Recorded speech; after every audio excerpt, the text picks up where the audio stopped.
Greetings and welcome to our Parent Caregiver Education Webinar series. My name is Dr. Erica Buchanan Rivera, and I am the Director of Equity Inclusion here within Washington Township.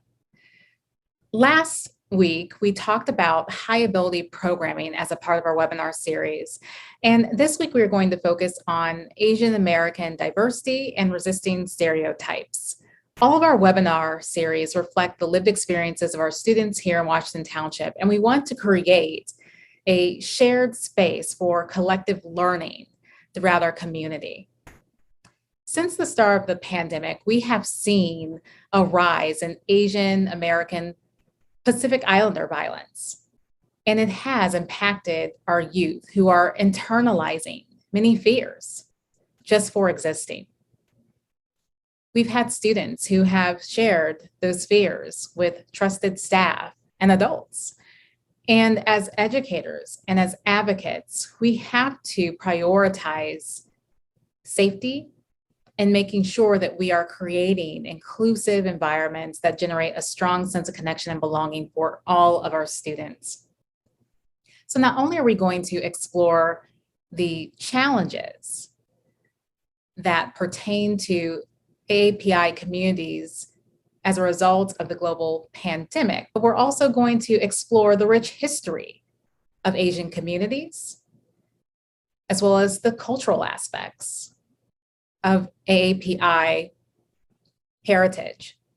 So I'm very excited to bring to this conversation Dr. Sarah Suling Blackburn, who is a DEI national consultant, as well as a fierce advocate for justice within schools, as well as Vidi Banzai, a civil rights attorney from Mississippi. We are so excited to have both of these presenters here with us as a part of this webinar series. And we will spend some time unpacking this evening, what does it mean to be Asian American? And as we grapple with that and explore some terminology and learn more about history, we're also going to have an opportunity to engage in a critical dialogue where we'll answer questions and we'll have some space to process the learning collectively. So I appreciate all of you for joining us this evening. And now I will turn it over to our presenters. We are here, as said, to talk about Asian American diversity and resisting stereotypes, especially at school. And I'm going to let Vidi kick us off.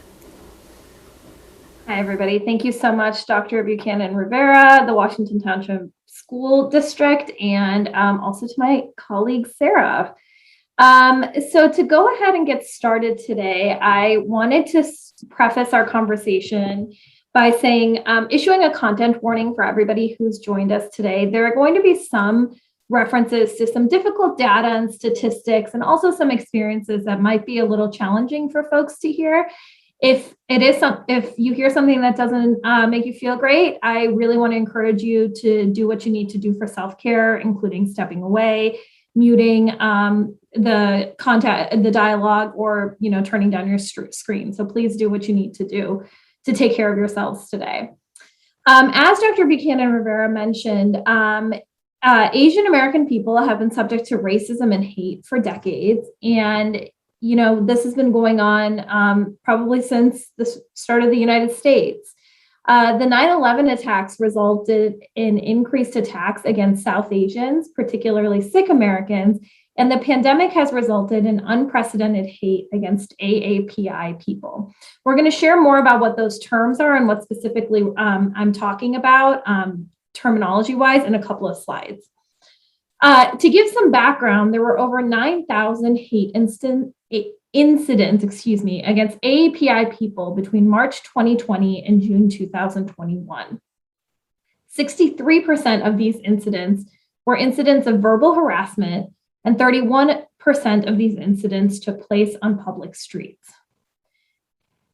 Several days after the 9/11 attacks, Balbir Singh Sodhi was the first victim of a hate crime after 9/11. He was a Sikh American man who wore a turban and ran a family business in Arizona. Back in 2017, Srinivas Kuchibhotla was murdered in a Kansas bar after his murderer yelled, quote, "get out of my country," before fatally shooting him. These are a few specific instances of hate that has occurred against AAPI people. And we'd like to take a moment of silence to honor people who have been affected by anti-Asian racism, both historically and today, and as well as to honor the strength and actions of our ancestors.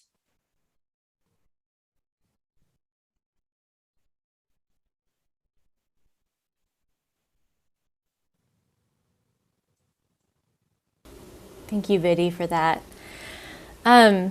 So what are we talking about today? There are three main questions that we'll be thinking our way through. The first is simply, what does it mean to be Asian American? You've already heard us use this term and use the term AAPI kind of almost interchangeably, so we'll unpack what those are and who fits into those umbrellas. We'll also talk about history, why these stories, Asian and Asian American stories in particular, are so often missing from textbooks. And so what do we need to know if these were not necessarily part of our own K-12 education? And finally, we'll talk about how these stereotypes and tropes show up in schooling in particular, how they affect young people, and each of our roles in combating and pushing back against stereotypes. So that first question, what does it mean to be Asian American? This is a pretty big question, and I'm actually going to go ahead and ask Sarah first what the term Asian American means to you, Sarah. Yeah, and I invite anyone who's listening, if you want to use the chat box and share what this term means to you, please feel free to do that, or just, think about this to yourself.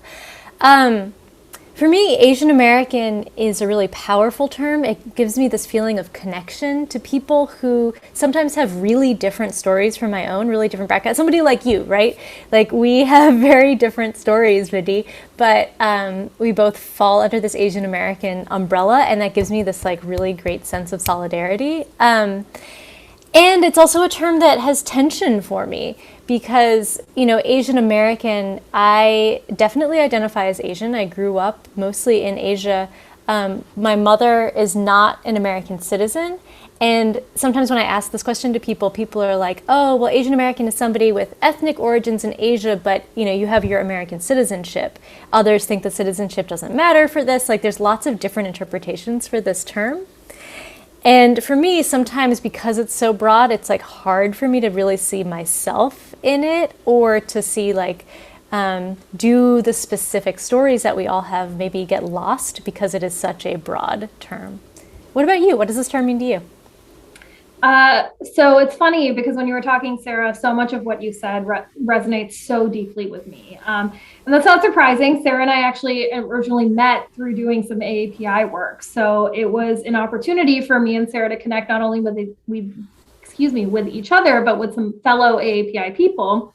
And that solidarity point is so important and so vital to my understanding of what it means to be AAPI, because it really allows me to connect with people who have really similar life experiences.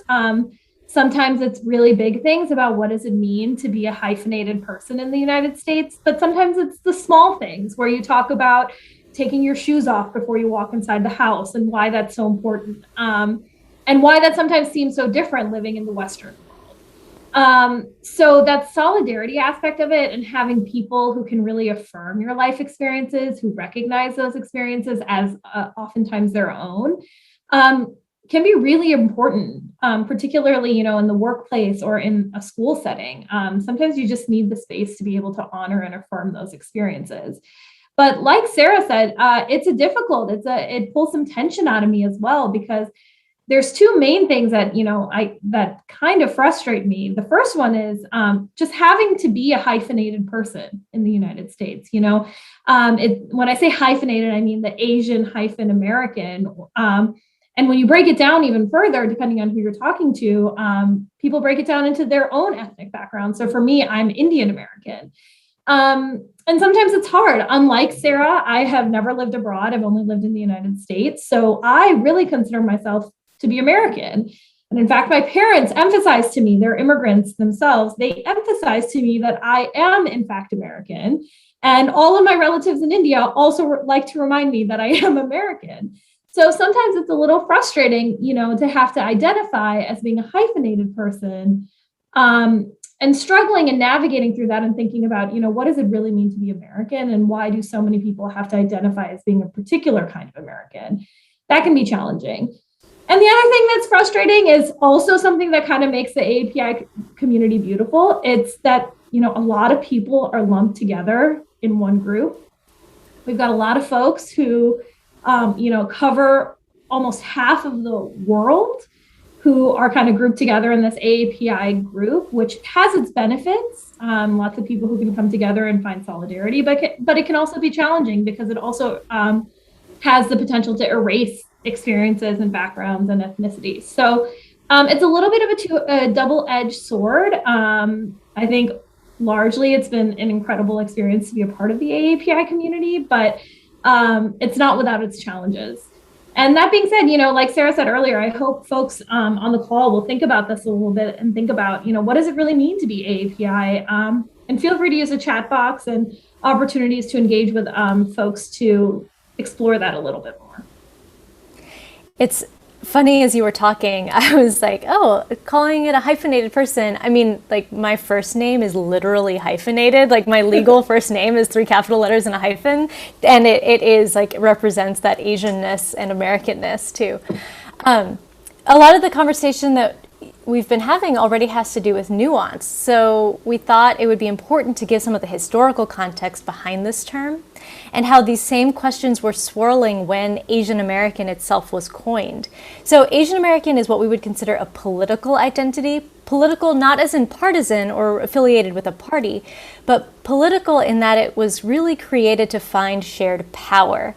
This was a term that came out of student movements of the late 60s, students who were looking at the anti-war movement of that time, the Black Power and Black liberation movements of that time, and realizing that as Asian people, even though they were from different countries or places back home in Asia, even if they were sometimes from places that had like centuries-long conflict with one another, there was something really similar about the experiences that they were having here in the United States, and that by joining together and forming this shared identity, they would be able to harness power. So here's a quote from one of the students who was there at the time. He wrote, "This new identity arose out of our common experiences in America, the experience of being treated as if we were all the same and of an inferior race. As a result, the differences in our home countries became less important, and we were able to find a common interest and identity with each other." So like Vidhi shared earlier, many Asian Americans identify themselves in two ways, both by this political identity, I'm really proud to call myself Asian American, and also by a more specific ethnic identity. I'm also really proud to call myself Malaysian Chinese, because through that you learn a little bit more about my particular identity, my family's stories and histories. So you'll often hear Asian or Asian identifying people kind of switching between those two terms. Today, the terminology continues to evolve. So now you'll see terms like AAPI, which stands for Asian American Pacific Islander. Sometimes you'll also see the abbreviation of D or the abbreviations of NH added in to be even more inclusive, because we're trying to figure out how do we adequately name and represent all the people who fit into, as Vidhi said, a very large geographical region, which is Asia and the Pacific Islands. But there's still lots of questions, like, do these terms adequately capture the experiences of people from South Asia, Southeast Asia, Western or Central Asia, places like Afghanistan, right? We think about questions like, does Pacific Islander adequately capture the reality of Native people from Pacific Islands, people like Native Hawaiians, who are, often also struggling for representation in Indigenous rights movements and trying to figure out where they fit into this AAPI umbrella. So there's lots of sort of evolutions that continue to happen.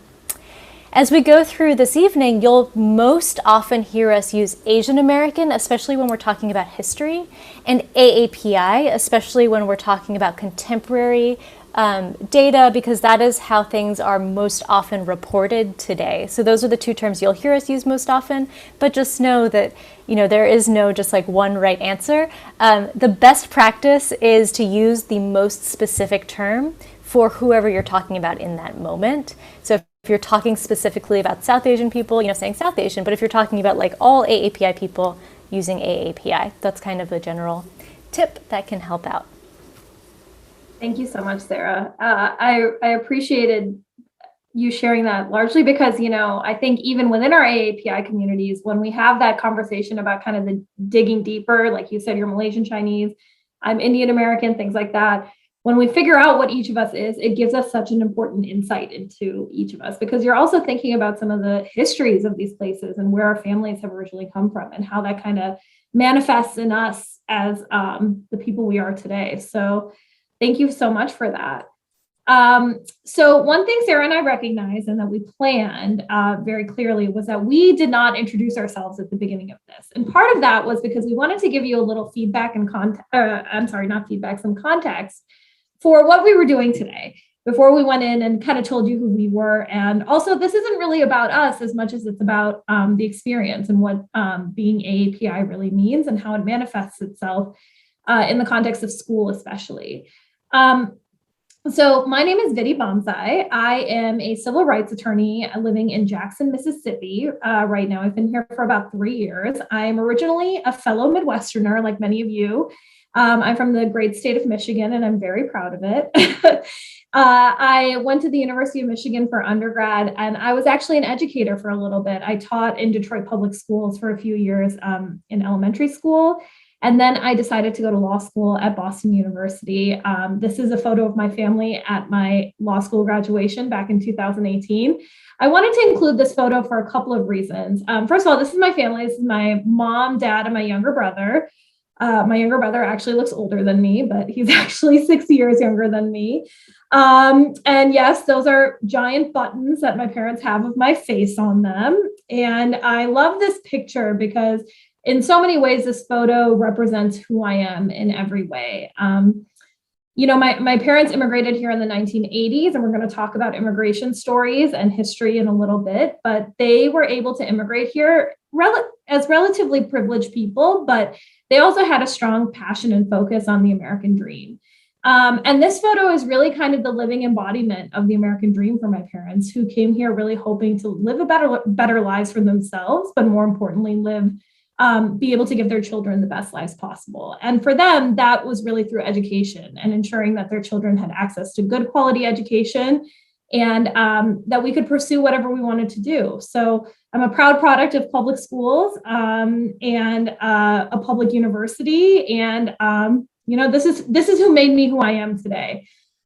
These photos right here are just bigger additional reflections of who I am and kind of what it means to be Indian American in the United States.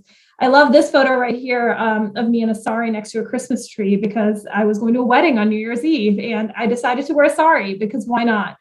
But it was next to a Christmas tree because you adopt a lot of elements of the culture in which we live here in the United States. And there are ways to really mold cultures together, which I think is a really beautiful part about living in the United States. And this right here is actually my extended family at my cousin Renee's wedding. Renee is half Indian, part Lebanese, part French. So she's kind of got everything in the world. But our family here is just a nice melting pot of what it means to be an American family. And we maintain our cultures and our traditions. They're very important to us. And it's a big part of who I am. So these are all life experiences that I bring with me everywhere I go. Sometimes they're more at the forefront, like they are in our conversation today. And sometimes they're just kind of lingering in the background as I navigate through the world. Sarah, I'm looking forward to hearing a little bit more about you. I love this. I know you pretty well, but that was such a nice, deeper look into your background and life. So my name is Dr. Sarah Swindling Blackburn. I am an educator, first and foremost. I started my career as a high school English teacher, but then actually spent most of my time in the classroom in elementary school. But for most of the past 10 years, I've worked as a teacher, coach, trainer, professional development expert, all of those things. And I work with educators across the US, as well as with organizations, companies that are doing work in terms of inclusion. These are a couple pictures. On the left, you see my family, me, one of my cousins, and my grandparents in Malaysia, wearing our traditional Chinese clothes. And this really sums up a lot of my experience growing up, moving between different East and Southeast Asian countries, but always going home to my grandparents' house in Malaysia. And my family is quite traditionally Chinese because they left China before the Communist Revolution. So they hold some of the traditions and things that aren't necessarily even held onto in mainland China today. Were in Malaysia through British colonialism. And because of that, my mother and her cousins were all English educated, which opened up a lot of doors for them to study overseas, to, for her, because her English is her main language, for her eventually moving to the United States when I was in high school, and for my own education as well. But because of kind of that loss of language and all of those things, holding on to the certain traditions has been super important to us. So you see us dressed in our traditional Chinese clothes for my grandparents' 50th wedding anniversary, which was a really special day. My grandmother is still alive. She's 91, and I haven't been able to see her because of the pandemic for a couple years. So I'm just really missing her, and it makes me happy to see this picture. The picture on the right is from a clothing catalog. It's really weird to look at this. From a clothing catalog from when I was a kid living in Japan as an elementary schooler. I lived in Tokyo. And this picture sums up a lot of what the Asian American experience means to me, which is weird because this is taken in Japan. But one thing that's true is when I was living in Japan, I went to an English language school. So there were many other kind of mixed race or part Western, part Asian kids in school with me, and it was an all-girls school. So it became a thing that clothing catalogs would come and recruit kids from my school to model for their outfits. And that taught me a lesson at a really young age, kind of about both the exoticization of Asian people, especially Asian girls, Asian women, and this idea of cuteness or beauty and how that is perceived or understood in the popular imagination. The picture here is quite cute and tame, but not all of the clothes that we had on were. And that's something I'm still processing and understanding, and has definitely been the story when I talk to other Asian girls, Asian students in school, who talk a lot and quite often about the way that they are objectified or looked at as young people. So something I wanted to share that has definitely shaped my identity and experience as well. And we had mentioned a little bit talking about immigration and how immigration has played into the AAPI experience here in the United States. And actually, immigration is probably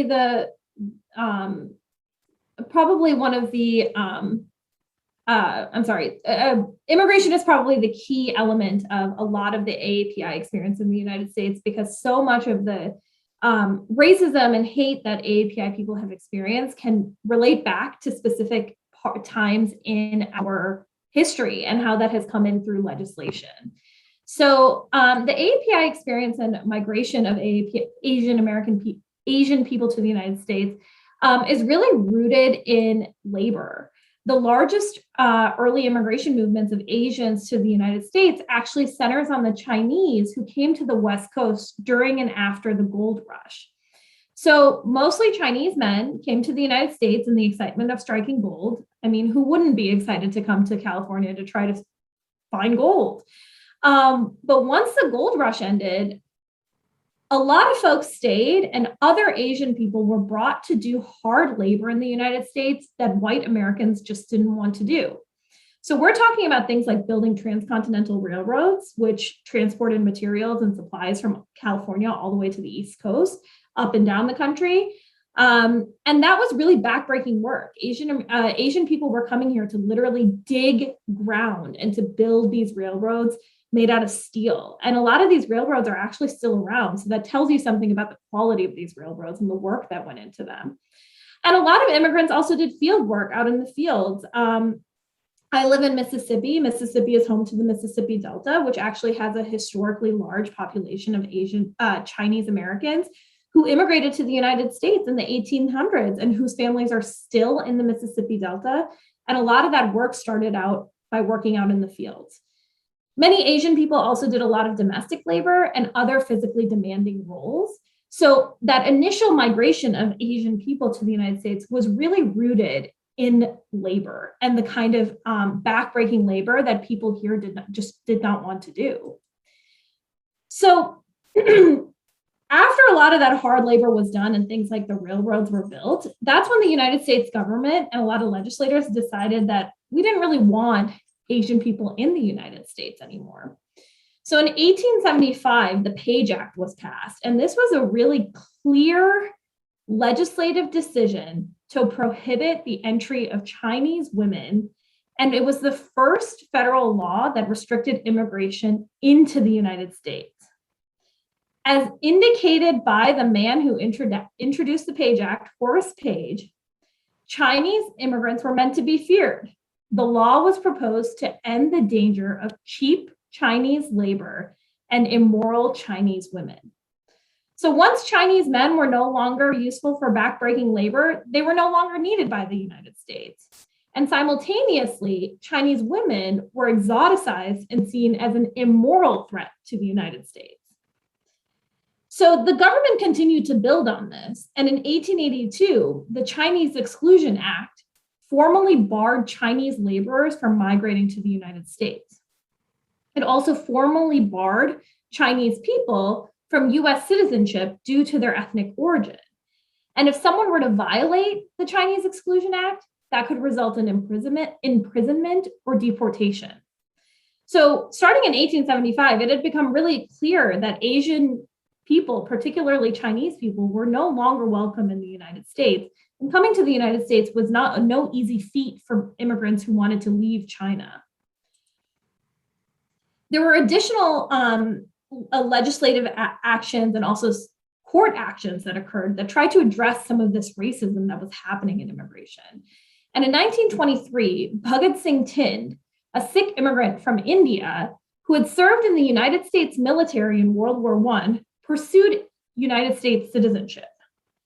He was initially granted that citizenship by the local office of whatever the INS at the time was called, or now it's USCIS. And that grant of citizenship, the United States government decided that wasn't acceptable. So they appealed that grant of citizenship all the way to the Supreme Court. When at the Supreme Court, the court unanimously decided that Thind could not be granted citizenship because Thind could not be considered, quote, white under the common man's definition as white.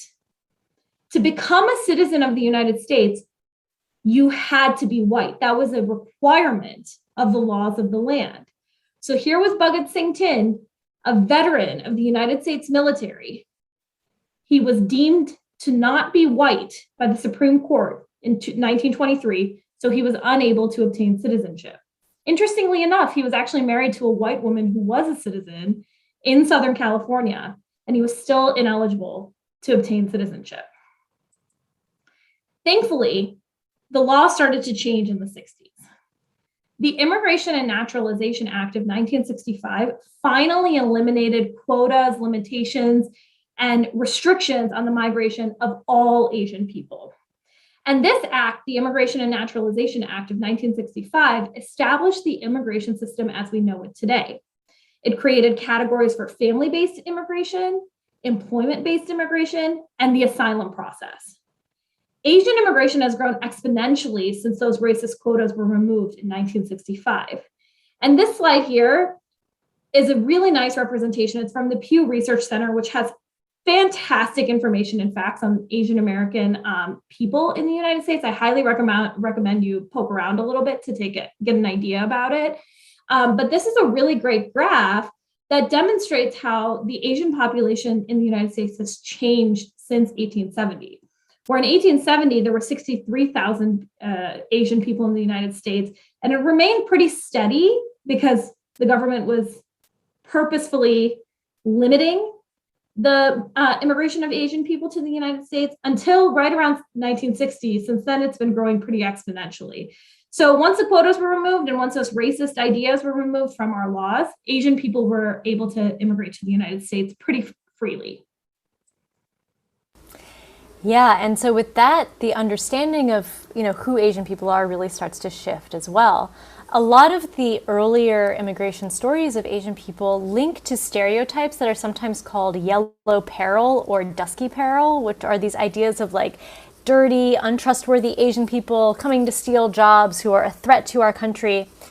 Those stereotypes never really went away. They get reactivated at different moments in time when there are threats, real or perceived, happening. We'll talk about some of those a bit later. But they came to be obscured in the popular imagination by a very different stereotype known as the model minority myth. The image you see here comes from a poster from the World War II era. Thinking about this, the Chinese Exclusion Act was repealed in the 40s, around the time of the Second World War, because China was our ally during that war against Japan. And it would have been really bad strategy for us to have an explicitly anti-Chinese law on the books if we were trying to, cultivate our allyship with them. And we also had to differentiate between the Chinese, our allies, and the Japanese, many of whom were sent to internment camps during this period. So you start to see different imagery. This image on the screen looks super different from the pictures that you see of Chinese people in the images Vidi showed earlier. You start to see different imagery, different stories being told about who Asian people are. So what we're about to do are pop up some of the major components of the model minority myth. As these show up on the slide, I want you to think to yourself, have you heard these before? If you have, from whom? How do they make you feel, whether you identify as Asian or not? So the first one is Asians are hardworking. Asians are polite and respectful. Asians are really good at math, science, and technology. Asians don't cause trouble. Asian parents value education more than other groups. And finally, Asians are competent, loyal employees. I know that I have seen almost all of these at some point or other in my life. I've been affected by many of these. These get shown and perpetuated in popular media all the time. Yes, in the chat, models of math and science data from Asia are often used as a model when comparing education standards. 100%. And that was really tough. I'll say, like, from a personal level, that was super hard for me as a student. I didn't really like math and science very much. And I had a teacher once who, I think I had like a C in his class, and he was like, I expect more from someone like you. And that really hit me weird, because like someone like me, like, I had never done well in his class before, so I didn't know what he could have meant by that. And later on, I actually learned that he had offered and extended additional help to some students over lunchtime, but he never thought to invite me to it, because there's just like this assumption, oh, something must be lazy or like deficient with this girl who isn't doing so well in this class. The image you're about to see is a great example of how this model minority myth had really taken root by the post-World War II era. This is a news clipping that shows a woman named Toylen Goon, who was awarded American Mother of the Year in 1952. She lived in Portland, Maine, worked in a laundry there, and she was kind of upheld as this perfect example of an immigrant who had pulled herself up from poverty and achieved the American dream. She was lauded for having an Asian American husband who was a war hero, for having children who went into stereotypical professions like medicine and law. And her story was not only shared in the media across the country, she was actually taken on tour to several cities to kind of show people like, hey, if you do it this way, immigrants, you'll be accepted. Like, this is the pathway to being, good model citizens. And so since that time, these stories have grown, and now we see it all over our media coverage. Film and TV are full of like uptight, straight A music playing Asian students. The book Battle Hymn of the Tiger Mother, you might remember that. That was a national bestseller several years ago, I think 2011. So, these stories are continually upheld, not only through media, but then also within Asian households. So you start to have families, parents, for good reason, telling their children, look, if you do it this way, you'll be accepted. If you do it this way, you'll be successful. It happened in my own house. My mom was like, why aren't you doing better in math and science? Which is funny because she's a history teacher. So she hates math. She didn't like math and science too. I don't hate it. I actually quite like it. It just wasn't the easiest subject for me. And so all of that pressure, though, leads to some of the pretty high rates of mental health issues for young Asian Americans who don't feel like they fit into this box. So we hear lots of stories of students who feel like because they don't match that little mold of what it means to be successful, that they're really not sure where they fit in, and that can create a lot of struggles. To the point in the chat about models of math and science, I think the next graph is going to be super great. So what you see here is reading and math performance on some California state assessments. There's a lot going on, so I'm going to voice over it for you quickly. If you see kind of in the middle of this list, AAPI students on average outperform their white counterparts. And this upholds the idea Asians are great at school. But you'll also see that this data is heavily skewed by students from certain ethnic backgrounds. And those ethnic backgrounds are the places where those immigration laws that Vidi shared earlier most often bring people into this country, and most often bring people in with specific skills in fields like engineering, technology, medicine, and so on. So we're like cherry picking people who tend to come from higher education backgrounds in their home countries already, who tend to fit into these specific ethnic groups that are raising the average data. And you'll see on the flip side, there are plenty of other Asian American groups. Most often these are Southeast Asian and Pacific Islander groups that aren't doing as well. A lot of that has to do with the refugee stories that come with many South Asian families. And with Pacific Islanders, the experience of colonialism and the challenges that Indigenous people in general often face as well. But because so often these data are all lumped together, this image here is what we most often see. The story that we most often hear, which is on the next slide, that AAPI students are doing just fine. And so this movement to what's called disaggregate data is super important. As much as possible, getting to know what's going on not only with Asian students writ large, but with specific groups can really help you understand that not every Asian kid is growing up with a hyper-educated tiger mom, but might have untreated PTSD due to a refugee experience, might be undocumented. 1 in 7 AAPI people in this country are undocumented. That is a fairly high proportion, and yet we rarely talk about it. So there's lots of other things going on, and we have to sometimes dig a little deeper to get into that. So we want to keep this conversation going with the repercussions of this stereotype. Please feel free to add in your own questions in the chat or using the Q&A, but we're going to invite Dr. Buchanan-Rivera back to throw some questions to us to help talk about this.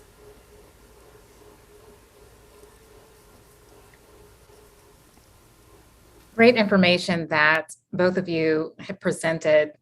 I personally learned a lot, and some of the history I was well aware of, but the other histories that you have presented, particularly with some of the immigration laws, was new to me. So I just thank you for your time and for creating a space for this conversation this evening.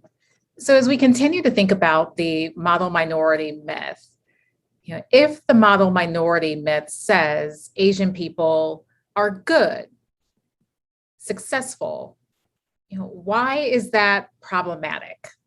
So if you can unpack that for us, that would be great. And help us understand, how does a good stereotype still cause harm? I'd like to take that one, if that's okay. The word that I always think about is erasure. I shared a little bit about this already, like my experience as a kid who loved reading and history and theater, and I felt like my interests just didn't fit into that little box, so erasing the interests and the brilliance of individuals, but also of whole groups, right? The stories of refugee groups, of South Asia. When we think of Asian people, so often we think of maybe like people from East Asia or sometimes from South Asia, when Asia is like this. So we're sometimes erasing other stories as well. But I also really think that we need to underscore how a good stereotype is used to uphold bad stereotypes about other groups. So when we say like Asian parents care the most about education, definitionally, we're saying other parents don't care about education. And so people will say things like, oh, why can't you work as hard as those Asians do? Or, you know, like they did it, like they're successful, like why can't other people? They must just be deficient. And it's used against other groups and kind of like a wedge against people working together and like helping us all do better. Here in my own community, I can share this example. Not too long ago, in a piece in a nearby local paper, they were running some commentary from somebody who had talked about, you know, if Black people can get, or if Japanese people could get over internment, why can't Black people just get over enslavement? And that was like used explicitly kind of verbatim in this to create this false equivalency in the narrative. And we see that done so often with this good Asian stereotype, when also like Asian people have not always been fully accepted. We know through some of the stats that Vidi shared at the beginning that hate incidents continue to occur. One of the largest mass killings in this country's history happened in Los Angeles in Chinatown, where 500 people entered Chinatown and shot and hung Chinese people there in the late 1800s. That story is so rarely told, though. So this model minority myth also obscures like the real harms that are happening to people as well. Vidi, did you want to add to that? You know, for the sake of time, I think Sarah answered it perfectly. Okay, excellent. And if you could speak to just some of the elements of AAPI life experiences that you think educators should be more cognizant of, that'll be very helpful for this conversation as we think about the creation of inclusive spaces. I can jump in here, Sarah. So this is really interesting because I actually, you know, I had a conversation with my human resources at work about something similar to this today. So a lot of these things actually, you know, they impact kids, they impact adults, and we should really think holistically about things like this. And you know, a lot of things that I thought were very normal about my life experience, I actually realized as an adult were very unique and specific to being an Indian American person. And something that always comes through to me when I think about these things is the fact that I'm bilingual. I speak Hindi. My parents, like Sarah's parents, actually grew up going to English medium schools in India. So my parents speak excellent English. Not only do they speak English, they speak British English. So for all intents and purposes, my parents speak better English than I do. But having grown up in India and having their first language be Hindi, and both my parents are actually trilingual. They speak multiple languages. They speak local languages as well as English and Hindi. They still do not have the kind of confidence in English that I have in English, because English was my first language. It's the language that I operate in every single day. So I think oftentimes what was hard was thinking about the kinds of expectations that were of me by my parents that I think a lot of my non-AAPI counterparts did not have to experience. For example, my parents, if they had to write a note to my teacher, it was rare that my parents were writing the note. I was actually writing the note under their supervision. They were telling me what they wanted to convey to the teacher, and it was my responsibility to communicate that clearly in a way that my parents would not, frankly, feel embarrassed with my teachers. They didn't want to put themselves in a position to be embarrassed, but more importantly, they did not want to embarrass me. They wanted to be professional and clear with my educators and things of that nature. And I'm an adult today, and even today, my mother still has me write out what she should put in a greeting card or what she should put in a wedding card, because she wants to make sure that what is conveyed properly. And she's nervous about how her language will be conveyed. And this is a very specific example that I think represents a lot of the experiences of AAPI people, students particularly, where oftentimes in our families, we are carrying a lot of burdens that children often are not expected to carry, whether it's translating things for your parents. A lot of kids, due to language barriers, are paying bills for their parents. They're answering phone calls from collectors, from companies who are looking to, come after their parents. And oftentimes, a lot of AAPI children are running family businesses with their parents. So there are a lot of different factors that I think require a lot of AAPI kids to mature and grow up very, very quickly that oftentimes are not recognized in the classroom. And another aspect of family that I think is really important is to often think about families function differently in the AAPI community. We obviously, the nuclear family is really a much bigger family than what a traditional Western family might look like. So grandparents often live with kids, aunts and uncles might cycle in and through, cousins, things of that nature. But at the end of the day, family is family. So oftentimes where educators might expect to talk to a mom or a dad in the classroom about something that's going on at school, it could be just as valuable for a family to have somebody's aunt come to school with them, or to have a grandparent come to school to talk to a teacher. And I think being cognizant and aware of how families function within the AAPI community can really make an educational experience a lot more holistic and wholesome for young AAPI people. Thank you. Excellent answer. I want to think about the impact this global pandemic has had on AAPI communities. Can you speak to that, and particularly name what youth may be experiencing at this time? Yeah, it's been a really interesting time in that there is more attention being paid to the AAPI community, in part because of the pandemic and unfortunately some of the negative side effects that it's had on the AAPI community. On top of the negative things that are happening with this pandemic, like in general being an awful thing. Rhetoric that has blamed certain parts of the world, particularly China, that has led to issues that kids are experiencing in school. I have heard stories, talking to kids, talking to teachers, of young people being told, I can't sit with you, you're gonna make me sick. Or the food you eat at home is disgusting, you're making all of us sick. And having these being told to the faces of young kids as young as elementary school, which is absolutely heartbreaking for kids who already might feel different sometimes for whatever reason.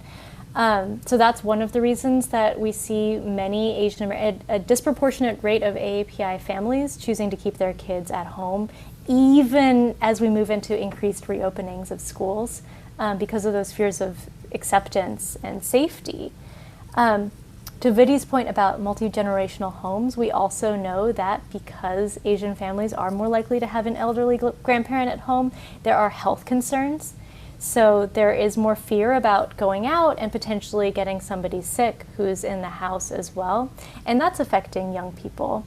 So there's a lot that's happening that is reactivating some of those older stereotypes about Asian people. Those like yellow peril ideas are definitely coming back up. When we think about the incident, the shooting that happened in Atlanta earlier that year, a lot of those old tropes were right there at the surface. Asian women being targeted for being immoral, these fears of what is happening with the pandemic, all of that. So it's unfortunate. And one thing that educators can do is help to alleviate some of that by having frank conversations in the classroom, right? And creating inclusive spaces that allow for kids to just see each other for the people that they are, and to keep, caring about each other for the people that they are.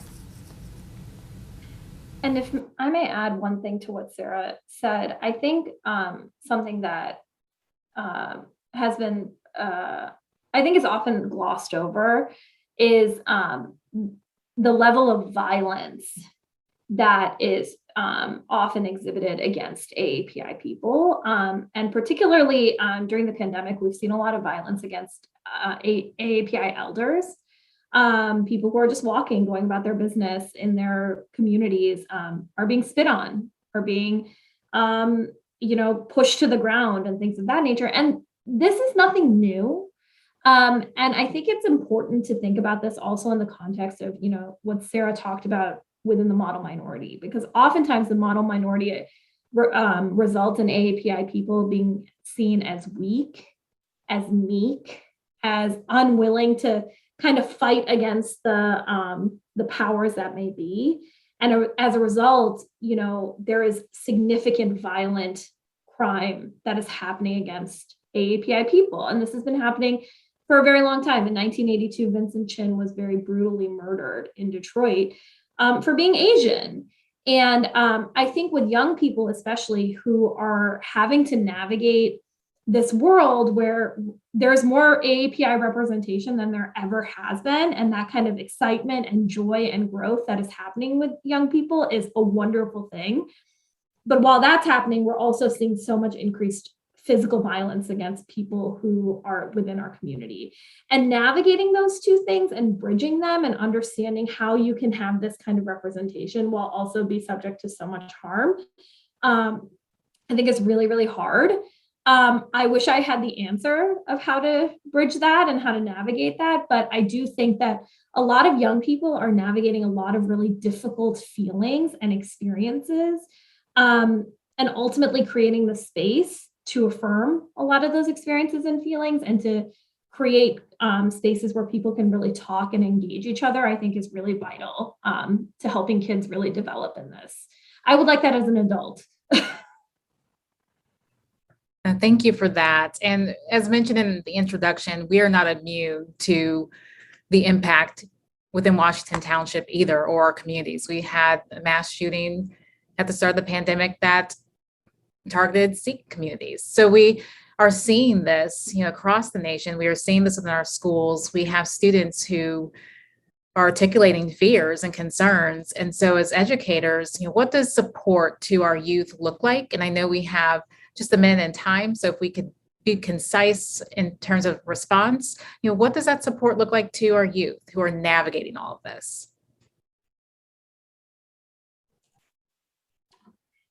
For me, honestly, it's space to talk and affirmation of those experiences. And space to listen, right? To feel heard. I think that that's huge. I agree. It's so important to create those spaces for authentic listening where students feel as if their experiences are validated.